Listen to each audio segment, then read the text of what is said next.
O sol do Brasil imperial não pedia licença. Ele rasgava o céu antes mesmo que os galos se dessem ao trabalho de anunciar a manhã. E seu primeiro toque na pele era uma promessa de castigo. O ar da madrugada, ainda úmido pelo orvalho, carregava o cheiro de terra molhada, de café verde e do suor azedo de dezenas de corpos que já se moviam no escuro, uma sinfonia silenciosa de resignação. Para Amaro, cada amanhecer era o mesmo. O chão batido e frio da senzala sob seus pés descalços, o zumbido insistente dos mosquitos perto do ouvido, o gosto amargo na boca que não era de fome, mas de uma desesperança que se tornara crônica. Ele tinha 24 anos, mas sentia o peso de 100 invernos em seus ombros. Ombros largos e fortes, forjados no corte da cana e na colheita do café. Músculos que se moviam com uma eficiência brutal. Uma máquina de trabalho que pertencia a outro homem. Seu corpo era um mapa de sua existência. As cicatrizes finas e esbranquiçadas nas costas, legados do chicote do feitor Inácio, contavam histórias de insubordinação juvenil. As palmas das mãos, grossas como couro de animal, eram o testamento de anos de trabalho ininterrupto. Mas eram seus olhos que guardavam o verdadeiro segredo. Escuros, profundos, eles raramente revelavam a tempestade que se formava por dentro. Observavam tudo, absorviam tudo, calculavam tudo. Eram os olhos de um homem que vivia duas vidas, uma sob o sol escaldante e outra muito mais perigosa, à luz de velas. A rotina começava com a chamada. Inácio, o feitor, um homem de barriga proeminente e um olhar permanentemente irritado, gritava os nomes como se cuspisse maldições. O nome de Amaro era sempre pronunciado com um desprezo extra, um veneno particular. Inácio não gostava dele. Não gostava do silêncio de Amaro, de seu porte ereto e, acima de tudo, não gostava dos rumores, dos sussurros que o seguiam como uma sombra. Os sussurros sobre as noites em que Amaro era chamado à casa grande. Naquele dia, o trabalho era no cafezal novo. Os pés de café, ainda jovens, exigiam um cuidado delicado que contrastava com a brutalidade das mãos que os tocavam. O sol subia, impiedoso, transformando o ar em uma massa densa e trêmula. O suor escorria pelo rosto de Amaro, salgando seus lábios, entrando em seus olhos. Ao seu lado, Bento, um homem mais velho, de cabelos já grisalhos e a pele enrugada como uma fruta seca, trabalhava com um ritmo constante, quase meditativo. Bento era uma das poucas pessoas com quem Amaro trocava mais do que monossílabos. "O sol hoje está com raiva", murmurou Bento, sem levantar a cabeça. Amaro apenas grunhiu em concordância, arrancando uma erva daninha com uma força contida. "Você parece distante hoje, rapaz", continuou o velho. "Mais que o normal. A cabeça está longe daqui." Amaro olhou para o horizonte, para a linha onde o verde dos cafezais encontrava o azul desbotado do céu. Longe. Sua cabeça estava sempre longe, estava presa entre as páginas de um livro que ele não deveria saber ler, nos contornos de um corpo que ele não deveria desejar, no som de uma voz que era ao mesmo tempo seu consolo e sua sentença. "A cabeça está onde sempre esteve, tio Bento." "Procurando uma sombra", respondeu Amaro, a voz baixa e rouca. Bento parou por um instante e o encarou. Seus olhos pequenos e fundos carregavam uma sabedoria cansada, a sabedoria de quem já viu muitos jovens como Amaro, cheios de uma chama que o sistema se esforçava para apagar. "Cuidado com a sombra que você procura, meu filho. Algumas sombras são mais quentes que o próprio sol e queimam por dentro." O aviso pairou no ar, pesado e denso como o calor da manhã. Amaro sabia exatamente do que Bento estava falando. A sombra tinha um nome: Sinhá Isabel, a esposa do coronel Afonso, a dona de tudo aquilo, a dona dele. O chamado veio no meio da tarde, no auge do calor, quando o corpo implorava por água e descanso. Um moleque da casa grande, correndo esbaforido, parou diante de Inácio, que limpava o suor da testa com as costas da mão. O feitor, a sinhá, ela mandou chamar o Amaro. Agora, o rosto de Inácio se contraiu em uma carranca de puro ressentimento. Ele olhou para Amaro, que continuava a trabalhar, fingindo não ter ouvido. O feitor cuspiu no chão, um gesto de desprezo. "Amaro!" berrou ele, a voz ecoando pelo vale. "Sua dona o chama. Parece que o trabalho pesado não é para Vossa Alteza hoje." Os outros escravos baixaram a cabeça, alguns com um lampejo de inveja, outros com pena. Todos sabiam o que o chamado significava. Significava banho quente, comida decente, lençóis limpos. E significava se entregar ao capricho da sinhá. Amaro largou a enxada no chão. O som do metal batendo na terra seca foi o único ruído por um longo momento. Ele caminhou em direção à casa grande, sentindo o olhar de Inácio queimando em suas costas, uma promessa de retribuição. Cada passo para longe do cafezal era um passo para dentro de sua outra prisão, a jaula dourada. O caminho até a casa grande era uma transição de mundos. Ele deixou para trás o cheiro de suor e terra e entrou no domínio dos jardins bem cuidados, do perfume das damas da noite e do som suave de uma fonte. Teve que passar pela cozinha, onde as cozinheiras, mulheres que o conheciam desde menino, o olharam com uma mistura de cumplicidade e tristeza. Uma delas, a velha Dita, lhe estendeu um pedaço de broa de milho. Ele aceitou com um aceno de cabeça a primeira comida decente do dia. O ritual era sempre o mesmo. Ele ia para uma pequena edícula nos fundos, onde havia uma tina de madeira. A água, aquecida no fogão a lenha, já o esperava. Ele se despiu lentamente, o corpo dolorido do trabalho. A água quente era um choque, um alívio quase pecaminoso. Ele se esfregou com força, usando um sabão grosseiro de cinzas, tentando remover não apenas a sujeira do campo, mas o cheiro de si mesmo, o cheiro de escravo. Ele precisava se apagar para se tornar o que ela queria que ele fosse. Limpo, neutro, um objeto. Vestiu as calças de algodão branco e a camisa limpa que eram reservadas para essas ocasiões. E então esperou. Esperou até que uma das mucamas viesse com o recado final. A sinhá o espera em seus aposentos. O quarto de sinhá Isabel era outro universo. Tapetes persas abafavam o som de seus passos. Cortinas de veludo pesado bloqueavam o sol inclemente, mergulhando o ambiente em uma penumbra íntima e fresca. O ar era impregnado com o cheiro dela, uma mistura de lavanda, almíscar e o aroma sutil de sua pele. Ela estava sentada em uma poltrona perto da janela, um livro aberto em seu colo, embora não estivesse lendo. Isabel era uma mulher de 30 e poucos anos, de uma beleza que o tempo e o tédio haviam tornado melancólica. Seus cabelos escuros estavam presos em um coque elaborado, e seus olhos, de um castanho profundo, pareciam conter uma fome insaciável. O coronel Afonso, seu marido, era um homem muito mais velho, quase sempre ausente, cuidando de negócios na capital ou em outras fazendas. Isabel vivia em um estado de solidão opulenta. "Amaro", disse ela, a voz suave, aveludada, mas carregada de uma autoridade inquestionável. "Você demorou." "O feitor me segurou no campo, sinhá", respondeu ele, a cabeça baixa, os olhos fixos em um ponto do tapete. Era a postura exigida. Submissão. "Aquele homem é um bruto. Não entende as coisas delicadas", disse ela, e havia um tom de desprezo em sua voz. Ela se levantou e caminhou até ele.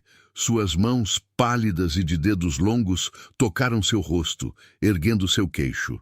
"Olhe para mim." Ele obedeceu.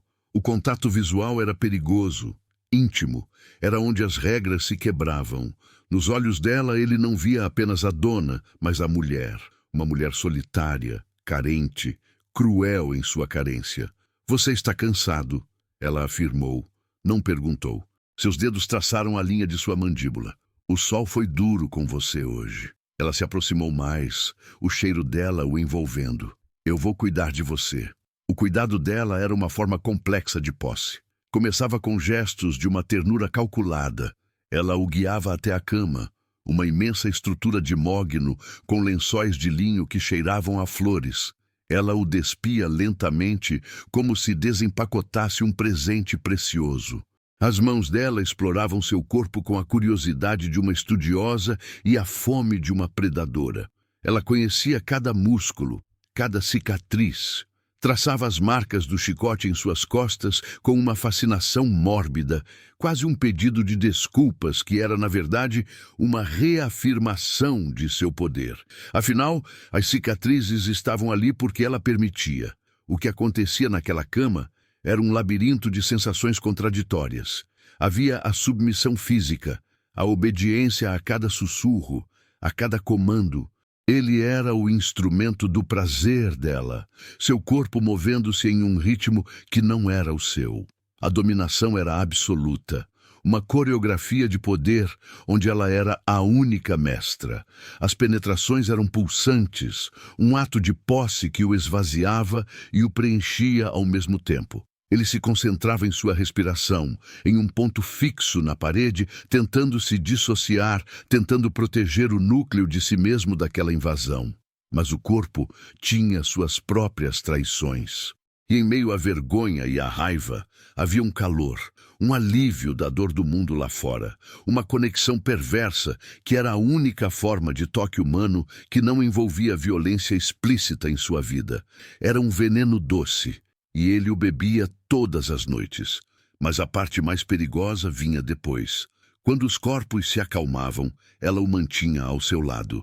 Era nesse momento que a verdadeira sedução, a verdadeira colonização de sua alma começava. Pegue o livro, ela sussurrava, a voz ainda ofegante. Aquele sobre a mesa de cabeceira. Ele se levantava, o corpo ainda marcado pelo dela, e pegava o volume pesado, encadernado em couro. À luz de uma única vela, ela o fazia sentar-se ao seu lado, e a lição começava. Ela lhe ensinara o alfabeto, sílaba por sílaba, com uma paciência que nunca demonstrava com mais ninguém.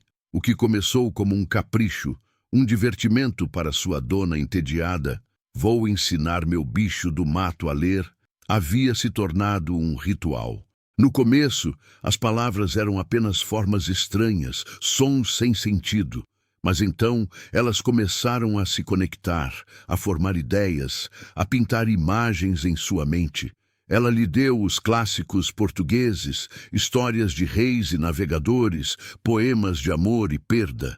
Mas às vezes, por descuido ou talvez por um desejo perverso de ver o que aconteceria, ela lhe dava livros de seu marido.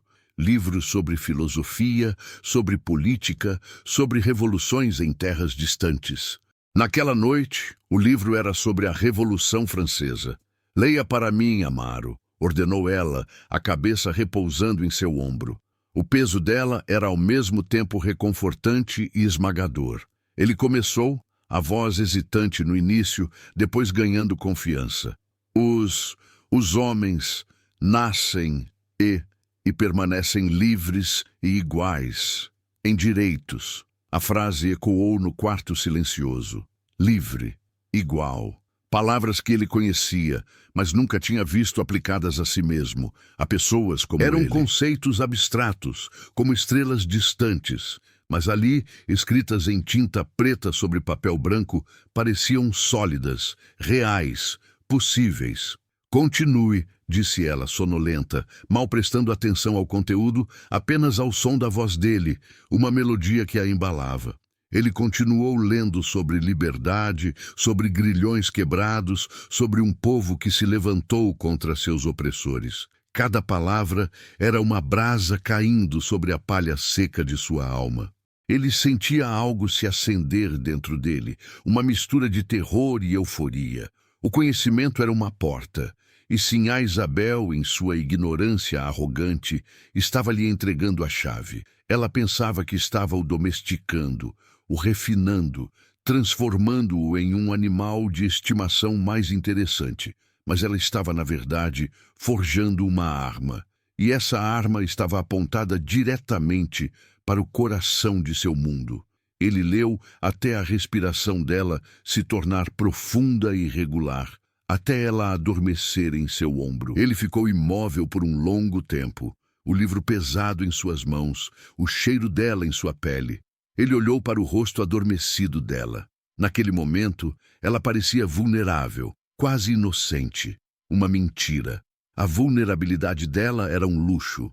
A dele era uma condição de existência. Ele sentia um nó complexo de emoções. Gratidão pelo conhecimento, repulsa pela forma como era entregue, raiva por sua condição e um medo paralisante do que aquelas palavras estavam despertando nele.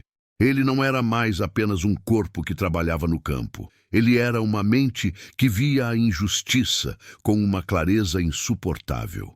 Ela lidera o mundo através das palavras, mas o mundo que ele agora via era um lugar onde sua própria existência era uma contradição, um erro. Ele se levantou com o máximo de cuidado para não acordá-la e se vestiu em silêncio. Antes de sair, seus olhos caíram sobre a escrivaninha do coronel. Havia mapas, cartas, documentos, coisas que antes eram apenas rabiscos indecifráveis para ele. Agora eram informações, rotas, nomes, fraquezas. Ele voltou para a senzala sob o manto da noite, a lua cheia iluminando seu caminho. O ar frio da madrugada era um alívio bem-vindo, limpando seus pulmões do perfume dela. O contraste era violento. Ele saía de um mundo de seda e palavras e voltava para um mundo de terra e silêncio. Lina, uma jovem de sua idade, com olhos que ainda guardavam um brilho de esperança, estava sentada do lado de fora de sua porta, esperando. Ela o via chegar e seu rosto se enchia de uma preocupação que feria Amaro mais do que qualquer chicote. Ela representava uma vida que ele poderia ter tido. Um amor simples, um afeto genuíno. "Você demorou", disse ela, a voz um sussurro. "Ela me fez ler até tarde", respondeu ele, a meia-verdade soando como uma desculpa esfarrapada até para seus próprios ouvidos. Lina olhou para as mãos dele, limpas demais, para suas roupas, sem o cheiro do suor do dia. Ela não precisava de palavras para entender. "Amaro, eles vão te quebrar, não o corpo, a alma. O que ela faz com você não é um favor, é outro tipo de corrente." Ele queria gritar que ela não entendia, que aquelas correntes estavam lhe dando as ferramentas para quebrar todas as outras. Mas como explicar? Como compartilhar o fardo daquele conhecimento proibido? Seria colocar uma sentença de morte na cabeça dela também. Então, ele apenas ficou em silêncio, o peso do mundo em seus ombros. "Tome cuidado", ela disse, tocando seu braço por um breve instante antes de se recolher para a escuridão de sua própria cabana. O toque dela era real, quente, e o deixou com uma sensação de perda avassaladora. Naquela noite, Amaro não dormiu. Deitado em sua esteira dura, ele repassava as palavras do livro em sua mente. "Os homens nascem e permanecem livres e iguais em direitos." A frase era uma provocação, um desafio. Ele era um homem. Onde estava sua liberdade? Onde estava sua igualdade? Ele vivia confinado aos muros daquela fazenda, um prisioneiro de um destino que não escolheu. Sua rotina era opressiva, seu corpo era uma propriedade e sua mente estava se tornando um campo de batalha. Dominado pelo feitor no campo, dominado pela sinhá na cama, ele estava preso em uma teia e cada fio era tecido com desejo e poder, com carinho e crueldade. E foi ali, no silêncio da senzala, com o som da respiração dos outros ao seu redor, que a semente da rebelião, alimentada pelas palavras dela, finalmente germinou. Não era mais um sonho vago. Tornou-se um plano. A intimidade que o aprisionava seria sua ferramenta. O conhecimento que ela lhe dava seria sua arma. O quarto dela, sua prisão e seu refúgio, se tornaria o centro de comando de sua própria guerra silenciosa. Ele usaria o afeto carnal dela para extrair segredos, usaria os livros dela para entender o mundo dos brancos e usaria a confiança dela para orquestrar sua fuga. A superação que ele buscava não era apenas sobreviver, era a conquista de sua própria liberdade. Ele sabia que o preço poderia ser destruir a única pessoa que lhe mostrou um vislumbre de um mundo além da lavoura. A mulher que lhe abriu as portas tanto do prazer quanto da consciência. Mas a liberdade valia qualquer preço. Aquela sensação de estar encurralado, de ser esmagado por um sistema que te nega a própria humanidade, mas ao mesmo tempo vislumbrar uma pequena, minúscula fresta de luz, uma possibilidade de escapar. É uma força poderosa. É o começo de tudo. Se essa sensação é familiar para você, se você já se sentiu assim, preso em uma situação que parecia sem saída, mas sabendo que precisava encontrar uma maneira de lutar, deixe seu like para mostrar que estamos juntos nesta jornada. A jornada de Amaro estava apenas começando, e ela seria pavimentada com segredos, sedução e a vontade inabalável de ser finalmente um homem livre.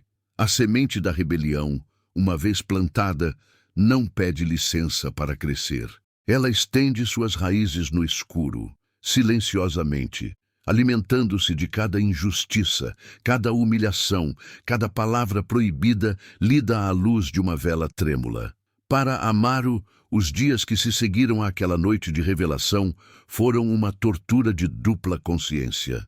No campo, seu corpo se movia com a mesma eficiência de sempre, o suor cegando seus olhos, os músculos gritando sob o peso do sol inclemente. Mas sua mente estava em outro lugar. Estava na biblioteca do Coronel Afonso, traçando rotas em mapas mentais, memorizando nomes de portos e contatos comerciais, devorando os segredos que Sinhá Isabel, em sua carência descuidada, lhe servia como sobremesa após seus encontros carnais. A relação deles se aprofundou, tornando-se mais complexa e perigosa. Ela não o chamava mais apenas por desejo, chamava-o por tédio, por solidão, por uma necessidade crescente de ter uma testemunha para sua vida vazia. As sessões de leitura se tornaram mais longas, mais íntimas. Passaram dos romances e poesias para os diários dela. Eram cadernos de capa de veludo, onde ela desabafava sua frustração com o casamento, seu desprezo pela sociedade local e seus sonhos murchos de uma vida na Europa. Amaro se tornou o guardião de suas confidências mais secretas, o único ser humano que conhecia a verdadeira Isabel por trás da fachada de Sinhá. Leia para mim, Amaro. Ela pedia, deitada na cama, a cabeça em seu colo, enquanto ele se sentava no chão, ao lado dela. A posição era de um servo, mas a intimidade era de um confessor. Ele lia as palavras dela. A caligrafia elegante descrevendo uma dor que, em sua essência, ele compreendia. A dor da prisão. A dela era uma gaiola de ouro, a dele de ferro e cana, mas a ausência de liberdade era a mesma. O coronel escreve da capital, disse ela certa noite, entregando-lhe uma carta. Ele fala de negócios, de política, coisas que me aborrecem, mas talvez você ache interessante. Era um teste. Ele sabia. Um teste de sua inteligência, de sua lealdade. Ele pegou a carta, o papel grosso e caro estranho em suas mãos calejadas. O selo de cera já estava rompido. Ele leu em voz alta, a princípio com dificuldade, tropeçando nos termos comerciais e nos nomes de políticos influentes. Ela o corrigia com paciência, explicando o significado de hipoteca, letra de câmbio, concessão de terras. Ela estava lhe dando um dicionário para o mundo de seu mestre. E ele absorvia tudo, cada informação, uma peça no quebra-cabeça de sua fuga. Ele aprendeu sobre as rotas das carroças que levavam o café para o porto, sobre as patrulhas que guardavam as estradas, sobre as dívidas do coronel que o tornavam vulnerável. A dominação dela no leito também mudou. Tornou-se menos um ato de puro poder e mais uma busca desesperada por conexão. Ela o despia com uma reverência quase religiosa, beijando as cicatrizes em suas costas e sussurrando pedidos de desculpas que soavam mais como uma tentativa de absolver a si mesma. Isso nunca deveria ter acontecido com você, ela dizia, os lábios quentes em sua pele marcada. E então ela o tomava com uma ferocidade que nascia da solidão, as penetrações pulsantes, um ritmo desesperado contra o silêncio de sua vida. Ele se entregava, seu corpo um instrumento, mas sua mente estava afiada, alerta. Em meio aos gemidos dela, aos sussurros de palavras doces e proibidas, ele fazia as perguntas certas. O coronel voltará em breve, sinhá? Não antes do próximo mês. Ela respondia ofegante. Ele foi resolver problemas em outra fazenda, muito ao sul. A estrada para o sul é segura? Tão segura quanto qualquer outra. Por quê? Está pensando em fugir, meu belo animal? A pergunta era um flerte, uma brincadeira de poder. Ela nunca acreditaria que ele ousaria. Eu nunca fugiria da senhora. Ele mentia, a voz rouca de desejo e duplicidade. A mentira era fácil em seus lábios, um veneno que ele aprendera a destilar. Mas essa proximidade crescente com a casa grande o afastava ainda mais da senzala. O ressentimento dos outros escravos era palpável. Eles o viam caminhar em direção ao chamado da sinhá, limpo e bem vestido, e seus olhares eram uma mistura de inveja e desprezo. Ele era um deles, mas não era mais um deles. Era o favorito, o cão de estimação da sinhá. O isolamento era um preço alto a pagar. Inácio, o feitor, sentia essa mudança mais do que ninguém. Sua autoridade sobre Amaro estava sendo minada, e isso o enlouquecia. Ele não podia tocar em Amaro, pois sabia que a sinhá o protegeria. Então, ele começou a mirar naqueles ao redor dele. A crueldade de Inácio, antes distribuída de forma mais ou menos uniforme, agora se concentrava em Bento e Lina. Certa manhã, no cafezal, Inácio encontrou um pretexto. Ele alegou que a fileira de Bento não estava capinada corretamente. Era uma mentira descarada, visível a todos. Está ficando velho e cego, Bento? Rosnou Inácio, o hálito azedo de cachaça poluindo o ar da manhã. Ou talvez a companhia de Vossa Alteza, o leitor de livros, o tenha deixado preguiçoso? Bento não respondeu. Apenas continuou trabalhando, a cabeça baixa. Essa dignidade silenciosa enfureceu ainda mais o feitor. Quando eu falo com você, você me responde, gritou Inácio, empurrando o velho com força. Bento, frágil e cansado, desequilibrou-se e caiu, a lateral do rosto batendo em uma pedra escondida sob a terra. Um filete de sangue escorreu de sua têmpora. Amaro sentiu o sangue ferver. Um calor subiu por seu pescoço, uma fúria primordial que exigia ação. Seus músculos se enrijeceram, as mãos se fecharam em punhos tão apertados que as unhas cravaram em suas palmas. Ele deu um passo à frente, o nome de Inácio, uma maldição em seus lábios. Mas então ele encontrou o olhar de Bento. O velho do chão fez um movimento quase imperceptível com a cabeça. Um não. Um aviso. Aquele não foi mais poderoso que qualquer corrente. Amaro parou. Ele compreendeu. Se ele reagisse, Inácio teria a desculpa perfeita. Ele seria açoitado, talvez até morto, e Bento sofreria ainda mais por ter sido a causa. Engolir aquela raiva foi a coisa mais difícil que ele já fizera. Parecia que estava engolindo brasas. Ele ficou parado, impotente, enquanto Inácio chutava um pouco de terra sobre o velho e se afastava, rindo. Naquela noite, o silêncio na senzala era pesado, acusador. Amaro limpava o ferimento na cabeça de Bento com um pano úmido. O velho suportava a dor sem um gemido. Você fez o certo, rapaz, disse Bento, a voz fraca. A raiva é um cavalo selvagem. Se você não a domar, ela te joga no precipício. Ele fez isso por minha causa, disse Amaro, a culpa corroendo sua voz. Ele queria me atingir. Ele queria que você perdesse a cabeça, e você não perdeu. Hoje você venceu. Bento tossiu, uma tosse seca e dolorida. Mas essa vitória tem um custo.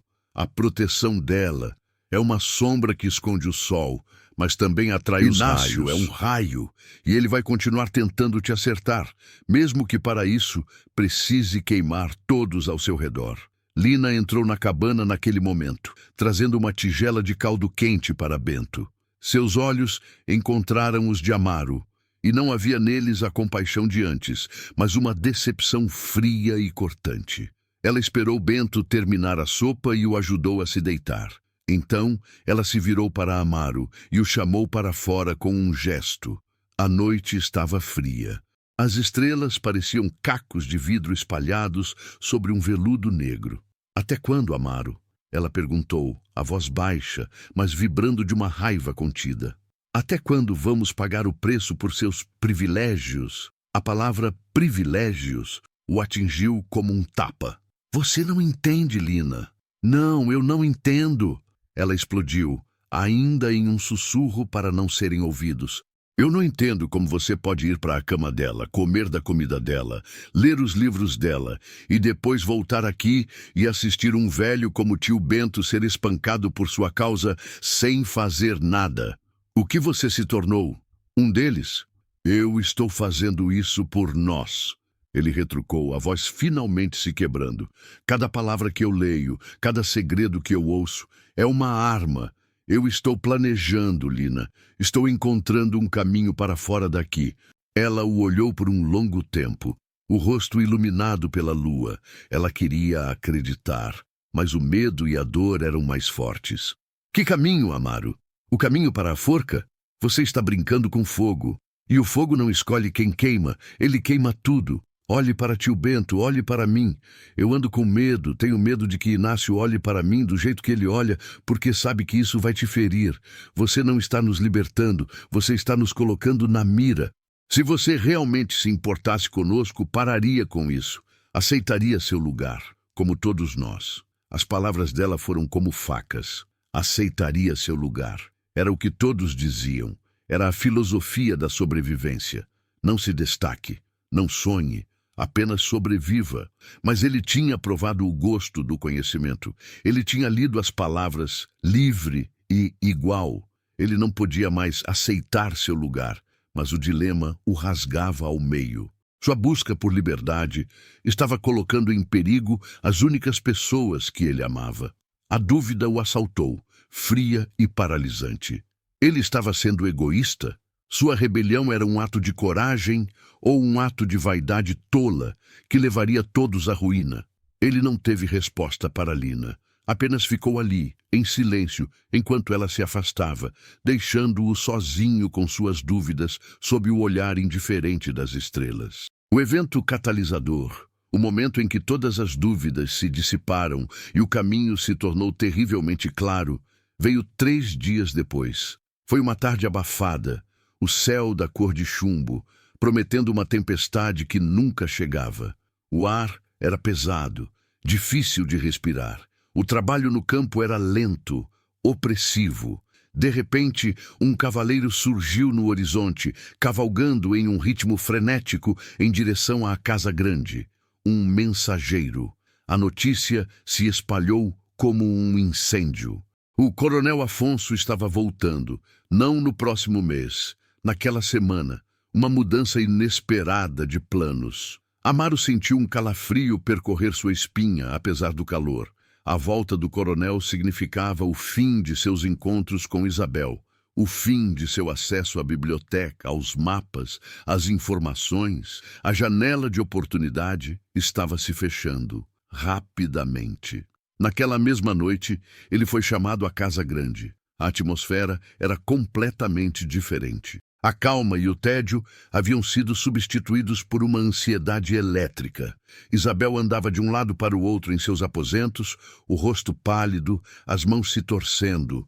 "Ele volta em 2 dias", disse ela, sem nem mesmo olhar para Amaro. "Tudo tem que estar perfeito, tudo tem que voltar ao normal."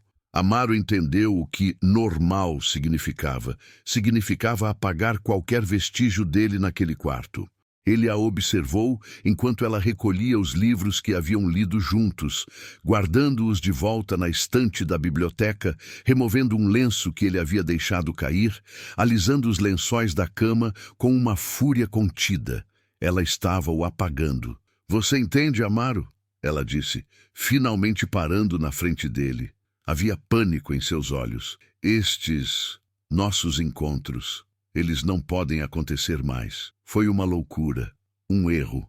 Ele apenas assentiu. o coração pesado. Ele não sentia dor pela perda do afeto dela, mas pelo fim de seu plano. O tempo havia acabado. Não me olhe assim, ela disse, a voz subitamente dura. Você sabia o que isso era. Você conseguiu o que queria. Comida melhor, trabalho mais leve. Agora, acabou. Você voltará para o campo em tempo integral. E é melhor que você se esqueça de tudo o que viu e ouviu neste quarto, pelo seu próprio bem. A ameaça era clara. Ela o estava descartando. E para garantir seu próprio silêncio, ela o entregaria de volta aos lobos. De volta a Inácio, sem proteção. Ele foi dispensado sem os rituais de sempre. Sem banho, sem sexo, sem leitura. Apenas uma ordem fria para sair. Enquanto caminhava de volta para a senzala, a realidade o atingiu com a força de um soco. Ele não tinha mais semanas ou meses. Ele tinha, talvez, 48 horas. 48 horas para agir ou para aceitar seu destino, que agora parecia mais sombrio do que nunca. A proteção de Isabel havia se tornado uma sentença de morte. Inácio, sabendo que Amaro não era mais intocável, o destruiria lentamente. E foi então que ele viu. À frente, perto da senzala, sob a luz fraca de uma única tocha, Inácio estava conversando com Lina. Não conversando. Ele a tinha encurralado contra a parede de uma das cabanas. A mão dele estava em seu braço, segurando-a com força. O rosto dela estava virado, mas Amaro podia ver a rigidez de seu corpo, o medo. Eu vi você olhando para o garanhão da Sinhá, dizia Inácio, a voz baixa e cheia de veneno. Mas agora o brinquedinho dela vai quebrar. O coronel está voltando. E ela vai precisar de um novo feitor para colocar a coleira nele de novo. E quando ele estiver de volta ao seu lugar, talvez você precise de um homem de verdade para te proteger. Um homem que pode te dar coisas ou te causar muita dor. A ameaça era explícita. Inácio estava reivindicando Lina, usando-a como um peão no jogo contra Amaro. Naquele instante, toda a dúvida, todo o debate interno, toda a culpa que sentia, tudo se evaporou. Foi substituído por uma clareza fria e absoluta. Lina estava certa. Ele os havia colocado na mira. E Bento estava certo. O raio estava prestes a cair. Ficar não era mais uma opção. Ficar significava a destruição de Bento, a violação de Lina e sua própria morte lenta e humilhante. A fuga não era mais um plano para a liberdade. Era uma necessidade para a sobrevivência de todos eles. Ele não hesitou. Ele não pensou nas consequências. Ele caminhou para a frente, seus passos firmes e silenciosos na terra batida. Solte-a, Inácio, disse Amaro. Sua voz não era alta, mas cortou a noite como uma faca. Inácio se virou, surpreso. Um sorriso cruel se espalhou por seu rosto ao ver Amaro. Olha o que temos aqui, o príncipe da senzala. Ouvi dizer que você foi deposto. Sua rainha está limpando o castelo para o retorno do rei. Eu disse para soltá-la. Ou o quê? Zombou o feitor, apertando ainda mais o braço de Lina, que soltou um pequeno gemido de dor. Você vai ler um poema para mim? Vai pedir para sua sinhá me castigar? Ah, esqueci. Ela não se importa mais com você. Amaro deu mais um passo, parando a poucos metros deles. Ele não olhou para a faca na cintura de Inácio. Ele olhou diretamente em seus olhos. E pela primeira vez, ele não usou a força que tinha nos músculos, mas a arma que Isabel lhe dera, o conhecimento. Se você não soltá-la agora, disse Amaro, a voz baixa e perigosamente calma. Amanhã de manhã, quando o coronel Afonso chegar, a primeira coisa que ele vai saber não é sobre mim ou sobre a Sinhá. Será sobre as 2 sacas de café da melhor colheita que você vendeu na semana passada para os tropeiros na estrada do Rio. O dinheiro que você esconde debaixo do assoalho da sua casa. Eu sei os dias, eu sei os nomes, eu li os registros de estoque do armazém, os registros que você deveria manter. O sorriso de Inácio desapareceu. Seu rosto ficou pálido sob a luz da tocha. O desvio de mercadorias era um dos crimes mais graves em uma fazenda. A punição era severa, e o coronel Afonso não era um homem misericordioso. O feitor olhou de Amaro para Lina, o cérebro trabalhando furiosamente. Ele estava preso. Amaro tinha acabado de mostrar que sabia ler, que tinha tido acesso a documentos confidenciais e que não tinha mais nada a perder. Lentamente, com um ódio que parecia vibrar no ar, Inácio soltou o braço de Lina. Ele deu um passo para trás, os olhos fixos em Amaro. "Você está morto", sibilou Inácio. "Você pode não saber ainda, mas você está morto." "Talvez", respondeu Amaro, "mas hoje à noite ela está segura." Inácio cuspiu no chão e se afastou, desaparecendo na escuridão uma promessa de violência deixada para trás. Lina encostou-se na parede, tremendo, olhando para Amaro com uma mistura de choque, medo e algo novo. Um vislumbre de admiração. Ele se virou para ela. "Arrume o que puder, o mínimo. Encontre tio Bento. Diga a ele que vamos sair esta noite." "Sair? Para onde?" Ela sussurrou, a voz trêmula. "Para qualquer lugar que não seja aqui", disse ele. A decisão estava tomada. Não havia mais volta. O debate interno havia terminado. A resistência externa havia lhe mostrado a verdade. A única superação possível não era dentro dos muros da fazenda. Era sobre derrubá-los, um passo de cada vez, começando naquela noite. A liberdade não era mais um conceito em um livro. Era o ar que eles precisavam respirar para sobreviver à noite que se aproximava. A jornada tinha começado. Agora, a noite não esperou por um convite. Ela desabou sobre a fazenda com a velocidade de um pano de luto, abafando os últimos suspiros de cor do crepúsculo. O ar, antes pesado de calor, agora carregava um frio úmido que se agarrava à pele. Para Amaro, cada sombra era um inimigo em potencial, cada som um alarme. A decisão, tomada no calor da fúria e da proteção, agora se solidificava no gelo da realidade. Fuga. A palavra, antes um sonho sussurrado nas profundezas de sua mente, agora era um comando, uma sentença, a única rota de sobrevivência. Ele encontrou Lina perto do pequeno riacho que cortava os fundos da senzala. Ela tinha o rosto lavado pelas lágrimas, mas seus olhos, ao encontrarem os dele na escuridão, não continham mais a decepção de antes. Havia medo, sim, um medo paralisante, mas por baixo dele, uma centelha de determinação que espelhava a sua. "Tio Bento já sabe", ela sussurrou, a voz pouco mais que um sopro. "Ele está nos esperando perto do velho Jequitibá, na divisa da mata. Disse que conhece um caminho que os cães não farejam." Amaro assentiu, o maxilar travado. Bento. O velho era a sabedoria que eles precisavam, mas também a fragilidade que os atrasaria. O dilema era cruel, mas a escolha era inexistente. Eles não deixariam ninguém para trás. Não desta vez. "Precisamos de comida." "Água", disse Amaro, o cérebro trabalhando febrilmente, repassando os mapas mentais que havia memorizado. "A despensa da cozinha. Dita sempre deixa a janela do fundo destrancada para o ar circular.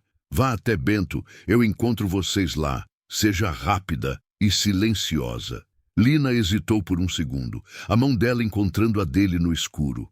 O toque era elétrico, uma corrente de medo e confiança compartilhada. "Tome cuidado, Amaro. Inácio não é um homem que esquece. Ele vai caçá-lo como um animal." "Eu sei", respondeu ele. "É por isso que hoje à noite temos que nos tornar fantasmas." Ela se foi. Uma sombra se dissolvendo em outras sombras. Amaro ficou sozinho por um instante, o som do próprio coração martelando em seus ouvidos. Ele olhou uma última vez para a casa grande, uma silhueta escura contra o céu sem estrelas. Lá dentro, Isabel dormia em seus lençóis de linho, talvez sonhando com Paris, completamente alheia ao incêndio que havia ajudado a começar. Um gosto amargo subiu por sua garganta. Era uma mistura de ódio e uma estranha, perversa nostalgia. Aquele quarto, aquela cama, aquele corpo foram sua educação e sua maldição. As penetrações pulsantes que o marcaram como propriedade dela também o encheram de um conhecimento que agora o libertaria. Ela o ensinou a ler o mundo e agora ele leria seu caminho para fora do inferno dela. A despensa era um santuário de cheiros, fumo de rolo, feijão cru, farinha de mandioca e o aroma doce e terroso da rapadura. Amaro se moveu com a agilidade de um felino, o corpo treinado por anos de trabalho físico, respondendo com uma precisão silenciosa. Suas mãos, acostumadas a ferramentas brutas, agora enchiam um saco de estopa com uma delicadeza desesperada. Farinha, um pedaço de toucinho, um naco de queijo seco e, o mais precioso de tudo, 3 tabletes de rapadura. Energia pura. Ele encheu 2 cabaças com água fresca do pote de barro. O som do líquido, um rugido em seus ouvidos sensíveis. Quando estava prestes a sair, algo chamou sua atenção. Pendurado em um prego, esquecido, estava o facão de cozinha de Dita. Longo, pesado, a lâmina gasta, mas ainda afiada. Ele o pegou. O peso em sua mão era reconfortante. Não era mais apenas um escravo fugindo. Era um homem armado. A transformação era sutil, mas profunda.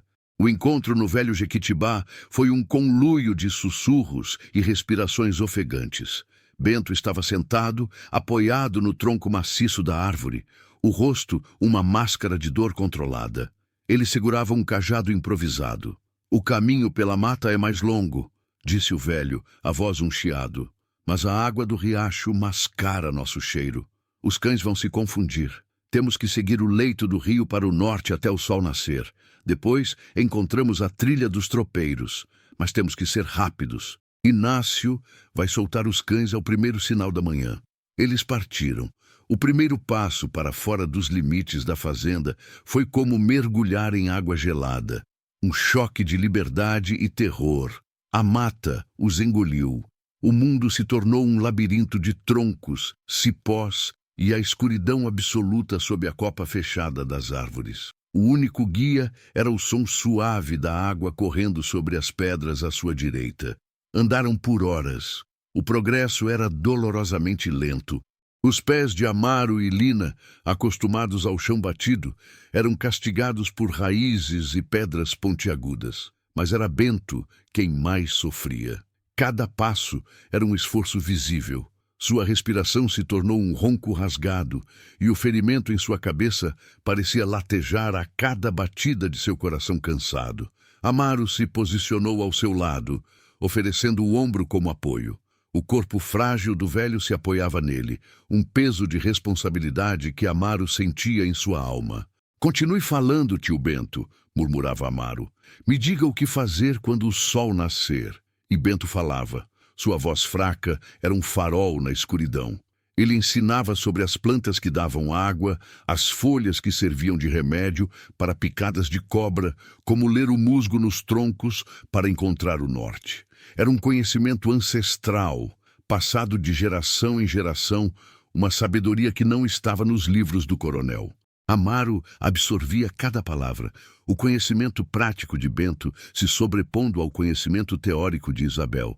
Ele estava se tornando uma síntese de 2 mundos, o da senzala e o da casa grande, e essa fusão era sua única chance. A primeira luz do dia os encontrou exaustos, sujos e sangrando. O sol não era um alívio, mas uma ameaça. Eles estavam expostos. Encontraram a trilha dos tropeiros, uma cicatriz de terra vermelha rasgando o verde infinito da mata. "Temos que sair da trilha antes do meio-dia", alertou Bento, ofegante. "Os capitães do mato a usam. Vamos nos esconder e descansar, rezar para que a noite chegue logo."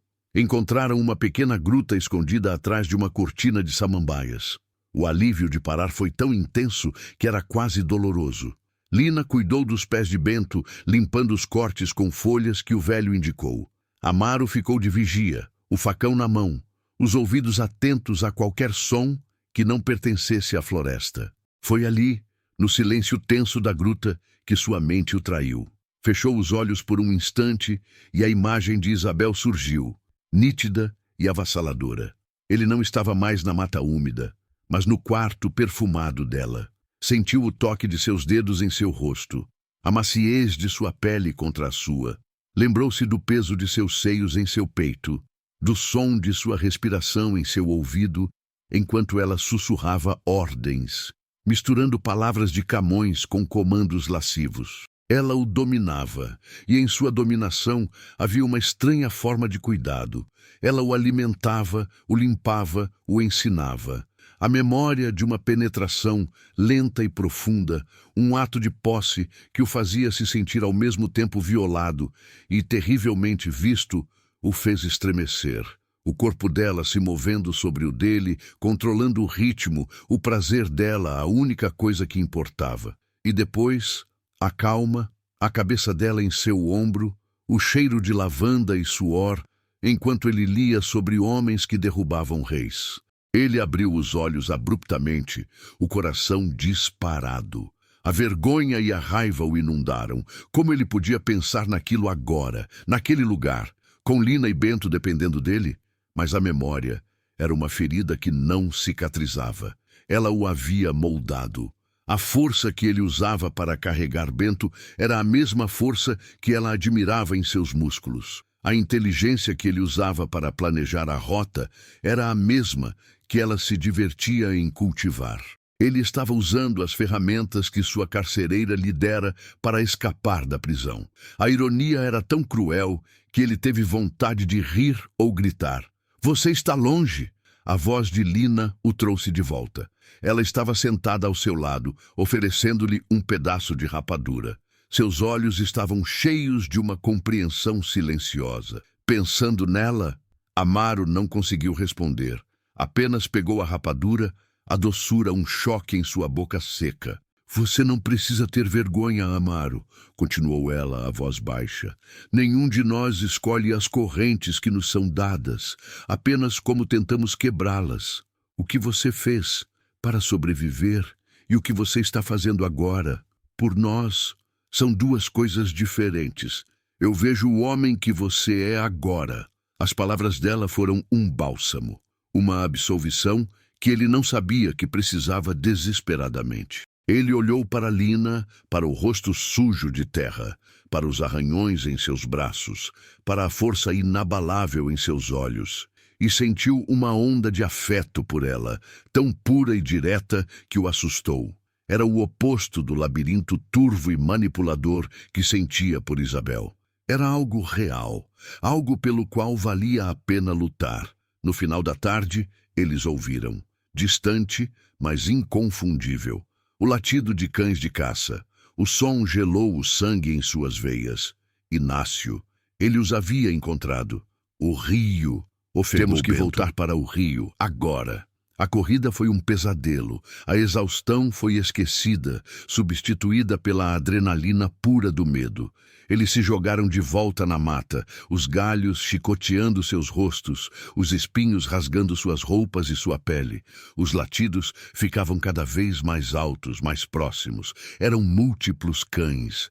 E por trás deles, Amaro podia quase ouvir a voz gutural de Inácio, incentivando-os, prometendo sangue. Eles alcançaram o rio, mas não era mais o riacho gentil da noite anterior. Uma chuva forte na cabeceira o havia transformado em uma torrente de água barrenta e furiosa. "Não podemos atravessar!" gritou Lina, acima do rugido da água. "Não precisamos atravessar! Precisamos seguir por ele! A água vai apagar nosso rastro!" gritou Amaro de volta. Eles entraram na água gelada, que chegava até suas cinturas. A correnteza era forte, ameaçando derrubá-los a cada passo. Amaro segurava Bento com um braço e Lina com o outro, formando uma corrente humana contra a fúria do rio.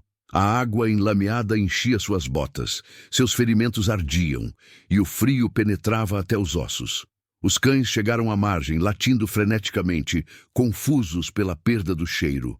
Logo atrás deles surgiram 3 figuras. Inácio, no centro, parecia uma besta enfurecida, o rosto vermelho de esforço e ódio.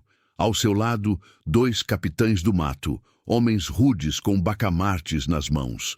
"Aí estão eles!" berrou Inácio apontando. Sua voz era um trovão de triunfo. "Peguem eles!" Um dos homens levantou o bacamarte. O som do tiro ecoou pelo vale, um estrondo que fez os pássaros levantarem voo em pânico. A bala de chumbo atingiu a água a poucos centímetros de Lina, espirrando uma fonte de lama e terror. Eles se esforçaram para ir mais rápido, tropeçando nas pedras lisas do leito do rio, a correnteza puxando-os implacavelmente. Outro tiro. Desta vez, Amaro sentiu uma queimação aguda em seu ombro. Ele olhou para baixo e viu o sangue florescendo em sua camisa branca, manchando a água ao seu redor. A dor era uma brasa viva, mas ele a ignorou. Não podia parar. Foi então que Bento tropeçou. A correnteza o pegou, arrancando-o dos braços de Amaro. O velho gritou, um som curto e engasgado, enquanto era arrastado rio abaixo. "Tio Bento!" gritou Lina, em desespero. Sem pensar, Amaro se lançou atrás dele, lutando contra a correnteza. Ele conseguiu agarrar a camisa de Bento, mas o velho estava fraco, engolindo água. Amaro o puxou em direção a uma grande rocha no meio do rio, lutando para manter a cabeça dos dois acima da água. Na margem, Inácio ria. Uma risada horrível, desumana. "Deixem o velho morrer, eu quero o garanhão, vivo. O coronel vai me pagar bem por sua pele e assim bem, ela vai me agradecer por trazer seu brinquedo de volta, mesmo que um pouco quebrado." Amaro conseguiu colocar Bento sobre a rocha. O velho estava tossindo, cuspindo água e sangue. Seus olhos, no entanto, estavam lúcidos e cheios de uma terrível resignação. "Acabou para mim, meu filho", sussurrou Bento, a voz um sopro. "Não há mais caminho para este velho." "Não diga isso, eu vou tirar você daqui", disse Amaro, a voz embargada pelo pânico e pela dor no ombro. "Não", disse Bento, segurando o braço de Amaro com uma força surpreendente. "Você vai tirar ela daqui." Ele olhou para Lina, que se agarrava a outra rocha a poucos metros de distância, o rosto um borrão de lágrimas e chuva que começara a cair. "Você me ouviu? Você prometeu! Liberdade! Você não pode parar agora!" Os homens na margem estavam recarregando as armas. Eles tinham tempo. Eles estavam se divertindo. "Eu não vou deixá-lo", teimou Amaro. O olhar de Bento se tornou duro. "A raiva é um cavalo selvagem. Lembra?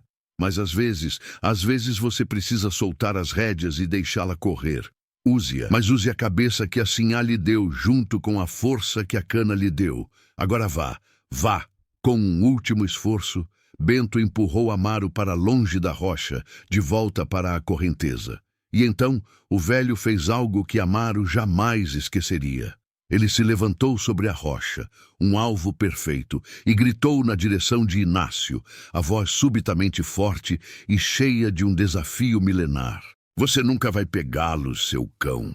Eles são o vento, e você é apenas a poeira que ele levanta." Inácio ergueu seu próprio bacamarte. O sorriso havia desaparecido de seu rosto, substituído por uma máscara de fúria. O tiro foi ensurdecedor. Bento foi atirado para trás, o peito explodindo em uma nuvem vermelha que a chuva começou a lavar imediatamente. Seu corpo caiu na água e foi levado pela correnteza, desaparecendo na curva do rio. Um grito de pura agonia escapou da garganta de Amaro. Não foi um som humano. Foi o uivo de um animal ferido, uma mistura de dor, perda e uma raiva tão intensa que o cegou. Naquele momento, o mentor, o amigo, a última ligação com a sabedoria paciente da senzala, se foi, e em seu lugar nasceu algo novo, algo terrível e determinado. Ele alcançou Lina e a puxou, a força nascida do desespero. "Não olhe para trás! Corra!" ele gritou, embora não estivessem correndo, mas sim lutando contra a água. A morte de Bento lhes dera tempo. Inácio e seus homens, satisfeitos com o abate, demoraram a perceber que os outros dois haviam aproveitado a distração para ganhar distância. A chuva engrossou, transformando-se em um dilúvio, dificultando a visão e tornando a margem do rio um lamaçal escorregadio. Eles continuaram, Amaro e Lina, por horas que pareceram uma eternidade. A dor no ombro de Amaro era uma agonia constante, a perda de Bento um buraco em sua alma. Mas ele não parou. Ele se agarrou às últimas palavras do velho. Use a cabeça que a sinhá lhe deu, junto com a força que a cana lhe deu. A noite os encontrou muito mais abaixo no rio. Eles finalmente conseguiram sair da água, desabando na margem oposta, tremendo de frio, exaustão e choque. A perseguição parecia ter ficado para trás, pelo menos por enquanto. Estavam em um território desconhecido, feridos, de luto e sozinhos. Era o ponto mais baixo, a noite escura da alma. Lina rasgou um pedaço de sua saia e, com as mãos trêmulas, limpou o ferimento de Amaro. A bala havia passado de raspão, mas deixara um sulco feio e sangrento. Enquanto ela cuidava dele, seus soluços silenciosos eram o único som além da chuva incessante. Ele se foi, ela sussurrou. Ele se foi por nossa causa. Ele se foi para que pudéssemos continuar, corrigiu Amaro, a voz rouca, sem emoção. A dor era tão grande que havia se tornado uma espécie de dormência. E nós vamos continuar. Por ele. Para onde, Amaro? Ela perguntou, o desespero voltando. Estamos perdidos, feridos. Eles vão nos encontrar de novo. Amaro se deitou, sentindo a terra fria e molhada sob suas costas. Ele olhou para o céu escuro, coberto de nuvens. Por um momento, a desesperança ameaçou consumi-lo. Talvez Inácio estivesse certo. Talvez ele já estivesse morto. Talvez devessem ter ficado, aceitado seu lugar. Mas então, a imagem do corpo de Bento sendo levado pela água e o som do riso de Inácio voltaram com uma clareza brutal. Não, ficar nunca fora uma opção. A morte na mata, lutando, era 1000 vezes melhor que a morte lenta na senzala. Ele se sentou, a dor em seu ombro o fazendo cerrar os dentes. Ele se lembrou de algo. Uma conversa com Isabel, meses atrás. Ela estava lendo sobre as minas de pedras preciosas, muito ao norte, e ela mencionara os quilombos, comunidades de fugitivos escondidas nas serras, lugares que o homem branco temia, bolsões de selvageria e insubordinação. O coronel os chamava em suas cartas. Para Amaro, soavam como o paraíso. Para o norte, disse ele, a voz subitamente firme, cheia de um novo propósito. Vamos para o norte, para as montanhas, vamos encontrar um quilombo. Lina o encarou, os olhos arregalados. Era uma ideia audaciosa, quase insana, uma lenda. Mas como? Não conhecemos o caminho. Vamos aprender, disse Amaro. Ele tocou o ferimento em seu ombro. A dor o lembrava de Inácio, e ele sabia com uma certeza visceral que não estariam seguros enquanto aquele homem vivesse. A fuga não era suficiente. Para serem verdadeiramente livres, eles precisavam eliminar a caça. Primeiro, disse ele, o plano se formando em sua mente. Uma estratégia nascida da fusão de seus dois mundos. Nós vamos parar de fugir, nós vamos caçar o caçador. Lina recuou, chocada. Você está louco? São 3 e estão armados. Eles acham que estão caçando 2 escravos assustados, disse Amaro. E pela primeira vez em dias, um brilho perigoso acendeu em seus olhos. Eles estão errados. Eles estão caçando um homem que conhece suas fraquezas, porque leu sobre elas nos papéis de seu mestre. E estão caçando uma mulher que conhece a mata como a palma da sua mão. Ele olhou para Lina. Tio Bento te ensinou, não ensinou? As armadilhas, os venenos das plantas. Lina assentiu lentamente, a compreensão começando a substituir o medo. Eles esperam que a gente corra, que a gente se esconda, continuou Amaro, a voz baixa e cheia de uma calma mortal. Nós vamos fazer o oposto. Vamos circular, vamos voltar, vamos preparar o terreno. Esta mata não será mais nossa prisão, será nossa arma. Eu li sobre táticas de guerra nos livros dela. Pequenos grupos, emboscadas, usar o terreno a seu favor. Ela achou que estava me ensinando sobre Napoleão. Mal sabia ela que estava me ensinando a matar Inácio. A transformação estava completa. A vítima havia se tornado o predador. A superação não era mais sobre escapar de um sistema. Era sobre destruir uma parte dele, pessoalmente, com as próprias mãos. Ele e Lina se olharam na escuridão, a chuva lavando seus rostos. Eles não eram mais apenas fugitivos. Eram guerreiros. e a guerra deles estava prestes a começar. O sangue de Bento seria vingado, a liberdade deles seria conquistada, não dada, tomada. A chuva não era um véu, era um sudário. Fria, implacável, ela caía sobre a mata, transformando a terra em um caldo de lama e folhas podres, lavando o sangue de Bento da superfície do rio, mas não da memória de Amaro. Cada gota que batia em sua pele febril parecia um toque gelado da morte, um lembrete do sacrifício que os mantinha vivos, por enquanto. A dor em seu ombro era uma âncora, prendendo-o à realidade brutal de sua situação. Ele e Lina estavam encolhidos sob a saliência de uma rocha, o abrigo precário, mal os protegendo da tempestade. O tremor que percorria o corpo dela não era apenas de frio, era o eco do choque, da perda, do terror puro. Amaro olhou para ela na escuridão quase total, o rosto dela um borrão pálido. Os olhos, que antes guardavam esperança e depois decepção, agora refletiam o vazio do luto. O plano que ele declarara momentos antes, nascido da raiva e da adrenalina, agora parecia uma bravata insana sob o peso daquela noite. Caçar o caçador. Que loucura! Eram 2 escravos fugitivos, um deles ferido, contra 3 homens armados, experientes e movidos pelo ódio e pela ganância. Amaro. A voz dela era um fio quase quebrado. Eles vão nos achar. Assim que a chuva parar, os cães... A chuva é nossa aliada, interrompeu ele, a própria voz soando estranha, mais dura do que pretendia. Ele precisava ser a rocha agora, por ela, por Bento. Ela apaga nosso rastro, confunde os cães. Ela nos dá tempo, tempo para pensar, tempo para nos tornarmos o que eles não esperam. Ele se forçou a sentar, a dor no ombro o fazendo inspirar bruscamente.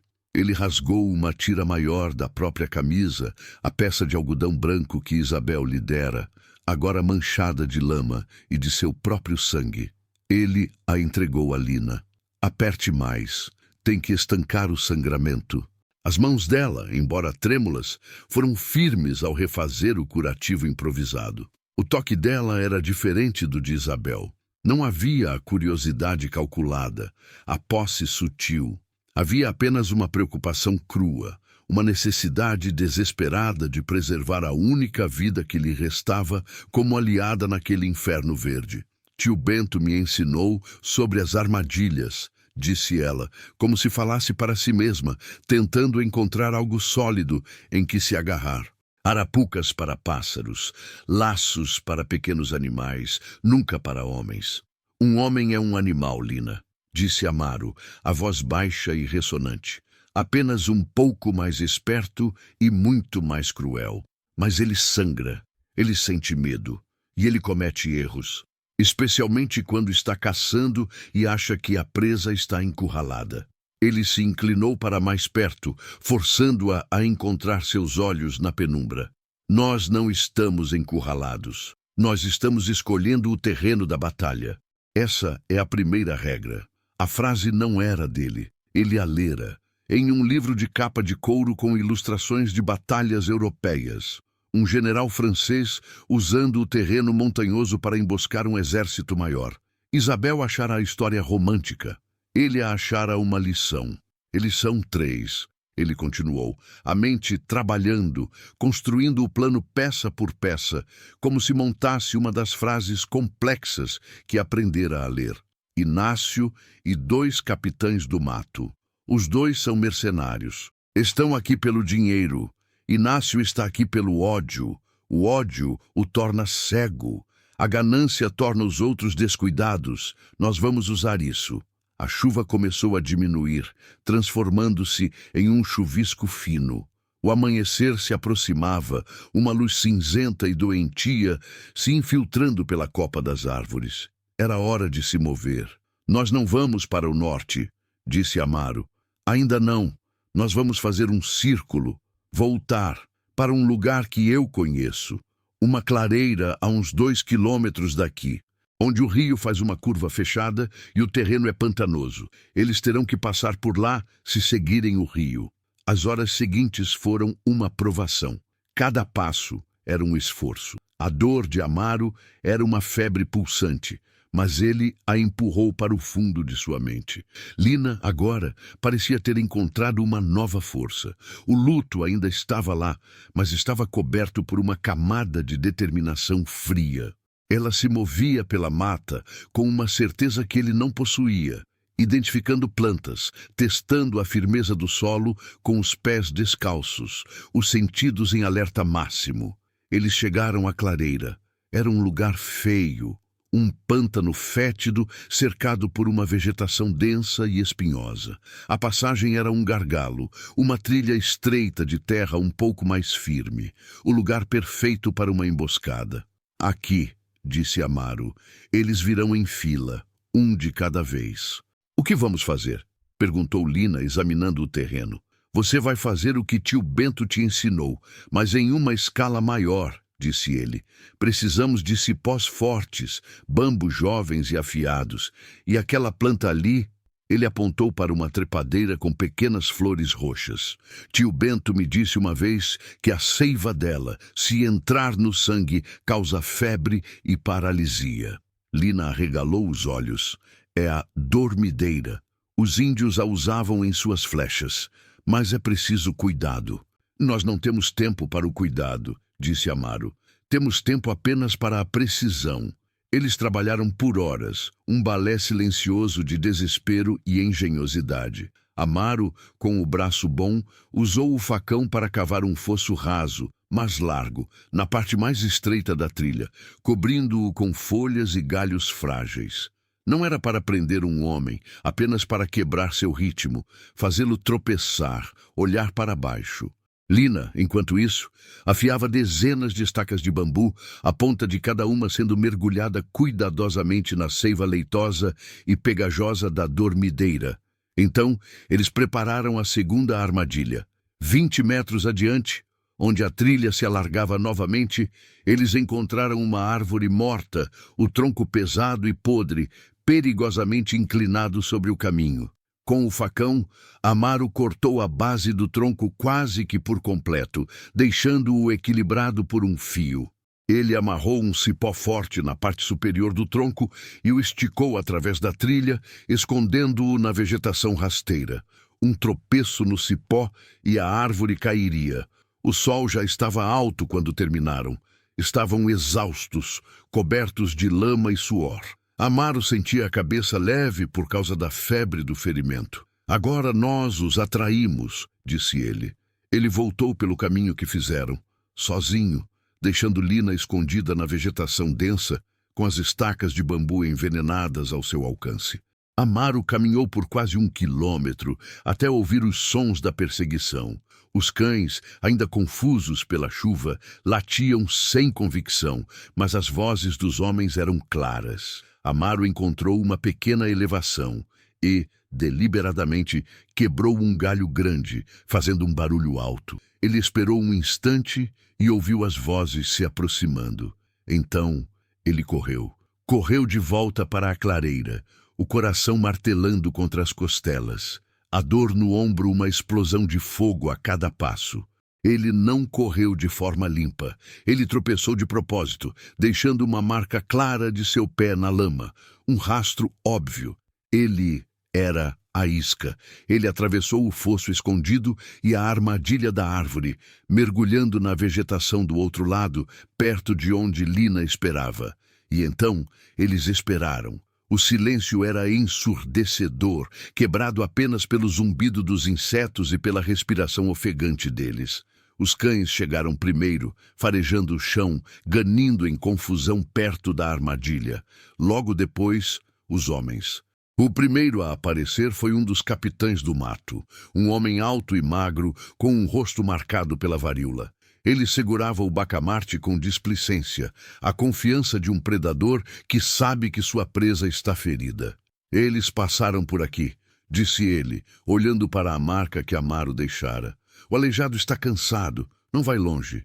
Ele deu um passo à frente e seu pé afundou no fosso escondido.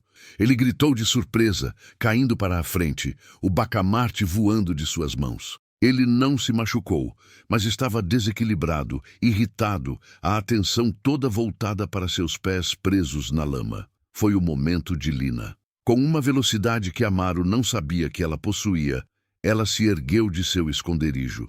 Em cada mão, ela segurava uma das estacas de bambu. Antes que o homem pudesse sequer erguer a cabeça, ela saltou sobre ele. Não houve grito, apenas o som surdo e úmido das estacas perfurando a carne. Uma no pescoço, outra nas costas. O homem soltou um suspiro engasgado, os olhos se arregalando em choque e dor. Ele tentou se virar, mas suas pernas já não obedeciam. Ele caiu de cara na lama, o corpo começando a convulsionar. O segundo capitão do mato e Inácio, que vinham logo atrás, pararam, chocados com a cena. O que? Eles não tiveram tempo para processar. Amaru já estava em movimento. Ele gritou, um urro selvagem, e correu na direção oposta, mais para dentro da mata, fazendo-se visível. "Pegue ele!" rugiu Inácio, o choque se transformando em fúria. Ele e o outro homem, ignorando o companheiro agonizante na lama, correram atrás de Amaru. A ganância e o ódio os impulsionaram. Eles queriam o prêmio principal. Amaru corria, o ar queimando seus pulmões. Ele ouvia os passos pesados deles logo atrás. Ele se aproximou do local da segunda armadilha. Ele saltou sobre o cipó esticado com um esforço que quase deslocou seu ombro ferido. O segundo capitão do mato, mais pesado e menos ágil, não viu o cipó. Seu pé enganchou. Ele tropeçou, o corpo enorme voando para a frente. O cipó se esticou e, com um estalo alto e doentio, a base da árvore morta se partiu. O som foi como o de um osso gigante se quebrando. A árvore caiu com uma lentidão aterrorizante, um monstro de madeira podre descendo sobre o homem. Ele só teve tempo de olhar para cima. O rosto, uma máscara de terror. O tronco o atingiu em cheio, esmagando-o contra o chão com um impacto que fez a terra tremer. O som foi horrível, uma mistura de madeira se partindo e ossos se quebrando. Amaru não parou para olhar. Ele continuou correndo, mais fundo na mata. Mas Inácio não o seguiu. O feitor parou, o rosto pálido de choque, olhando para o corpo esmagado de seu último companheiro. Em questão de minutos, sua caçada de 3 homens armados havia se tornado um duelo, e ele estava sozinho. O medo, pela primeira vez, apareceu em seus olhos. Ele olhou ao redor para a mata silenciosa que, de repente, se tornara um inimigo. Ele estava no território deles. Amaru parou também, escondido atrás de uma árvore grossa, tentando controlar a respiração. Um a menos. Agora era pessoal. Era entre ele e Inácio. Ele esperava que Inácio recuasse, voltasse para a fazenda para buscar mais homens. Mas ele subestimou a profundidade do ódio do feitor. Inácio não recuou. Ele soltou um grito de raiva pura e cega. "Amaru, seu demônio, eu sei que você está aí. Você pode matar meus homens, mas não vai me matar. Eu vou te esfoliar vivo." Ele começou a se mover, mas não correndo. Ele se movia lentamente, o bacamarte pronto, os olhos varrendo cada sombra.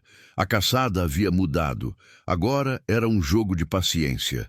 Amaru sabia que não podia vencer em um confronto direto. Inácio tinha a arma de fogo. Ele tinha um facão e um ombro ferido. Ele precisava de uma última armadilha. Mas não havia tempo para construir uma. Ele teria que usar a si mesmo como isca e o ambiente como arma. Ele encontrou o que procurava. Um barranco íngreme, quase um pequeno penhasco, escondido por uma cortina de cipós. No fundo, o rio que eles haviam seguido antes corria mais calmo, mas sobre pedras traiçoeiras. Ele se posicionou perto da beira, respirando fundo. Ele se lembrou de Isabel, deitada na cama, traçando as cicatrizes em suas costas. "Tanta força", ela sussurrava, "mas sem direção. Eu vou te dar uma direção." Ela estava errada. A direção dele sempre fora a liberdade. Ela apenas lhe dera o mapa. "Inácio!" ele gritou, a voz ecoando pela mata. "Estou aqui, cansado de correr. Venha terminar isso, se for homem." Foi a isca perfeita. O desafio à sua masculinidade, à sua autoridade.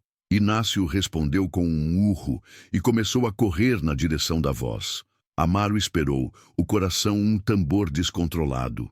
Ele podia ouvir os passos pesados de Inácio se aproximando, esmagando galhos. Quando Inácio atravessou a vegetação e o viu, a poucos metros de distância, um sorriso de triunfo cruel iluminou seu rosto. Ele ergueu o bacamarte. "Acabou, seu verme letrado!" rosnou ele.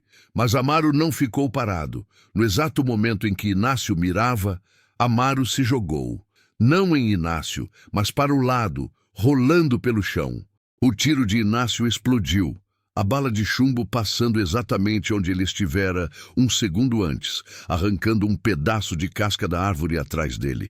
Inácio não teria tempo de recarregar. Era agora ou nunca. Amaro se levantou e correu.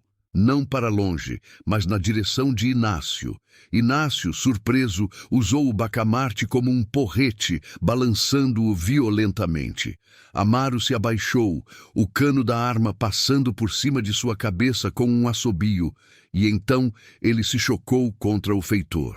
A força do impacto os levou ao chão. Eles rolaram, uma massa de músculos e ódio.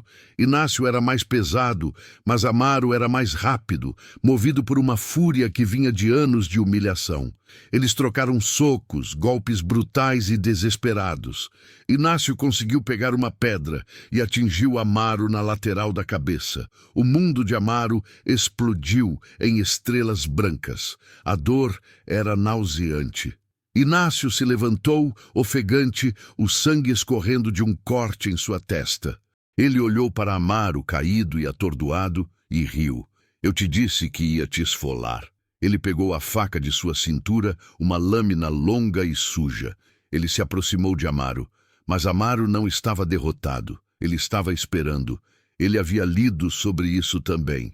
Fingir fraqueza. Deixar o inimigo se aproximar.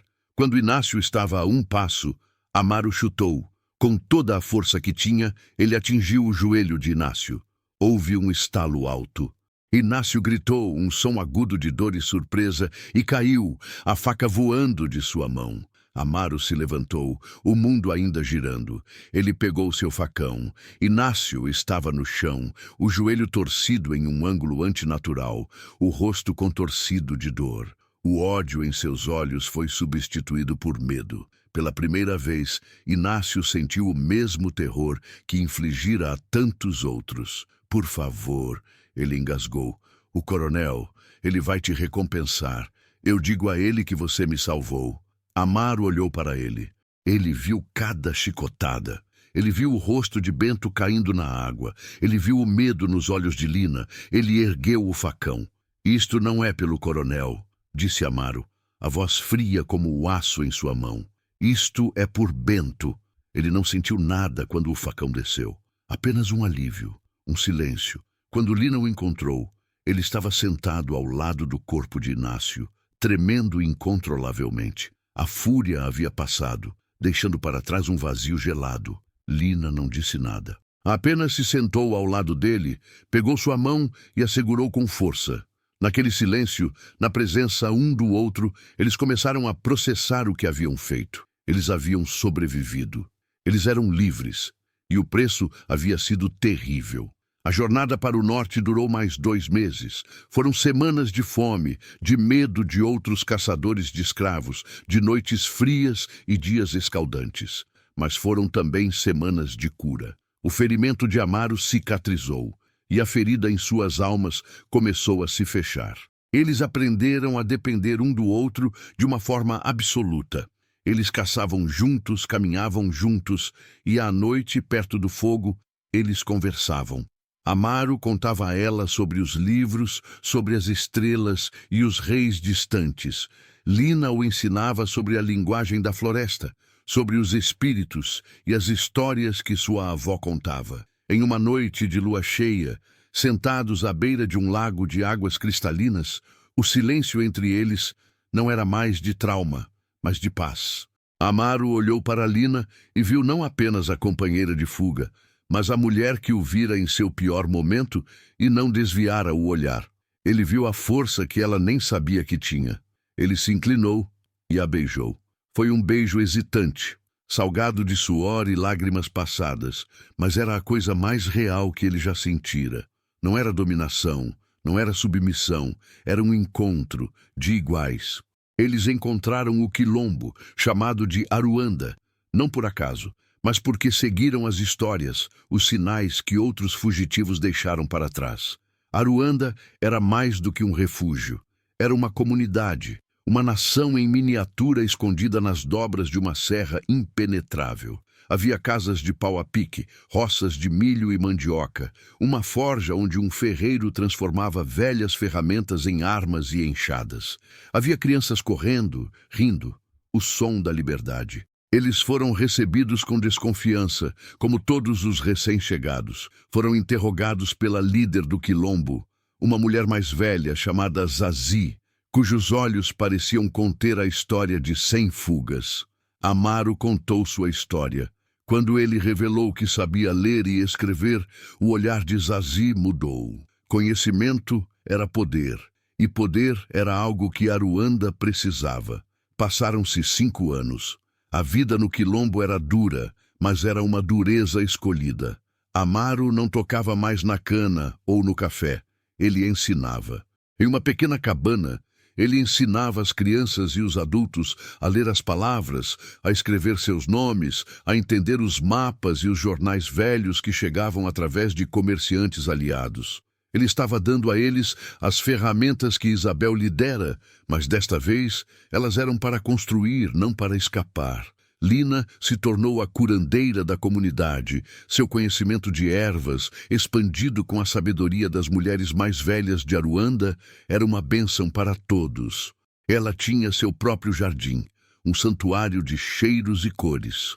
Certa noite, Amaro estava sentado na varanda da pequena casa que construíra com Lina. Ele olhava para o céu, um mar de estrelas, muito mais brilhante do que jamais vira na fazenda. Ele pensou em Isabel. A imagem dela não trazia mais o calor da vergonha ou a pontada da raiva. Era como a memória de um sonho febril. Ela fora sua dona, sua amante, sua professora e sua carcereira. Uma contradição viva. Ele entendeu, finalmente, que ela também estava presa em uma gaiola diferente, mas igualmente sufocante. Ela lhe deu a chave para sua cela, acreditando que ele a usaria apenas para passear no corredor.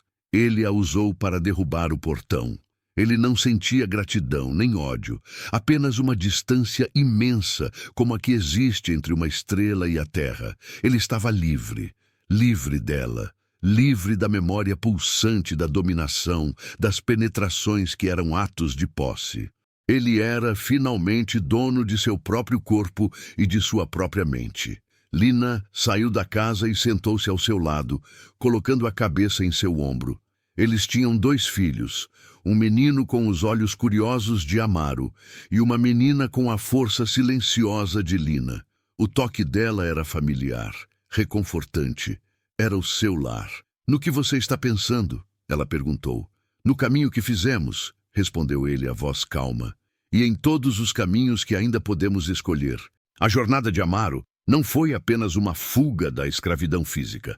Foi uma libertação da mente, uma superação das correntes invisíveis do trauma, da manipulação e da identidade que lhe foi imposta. Ele transformou a dor em força, o conhecimento proibido em uma arma de libertação e o desejo imposto em uma compreensão profunda de si mesmo. A história dele é a prova de que, não importa quão apertada seja a gaiola, o espírito humano sempre buscará a luz. A mudança dele é a prova de que é possível reescrever o próprio destino. Inscreva-se para mais histórias de transformação e comente abaixo: qual é o primeiro passo que você vai dar hoje para conquistar a sua própria liberdade?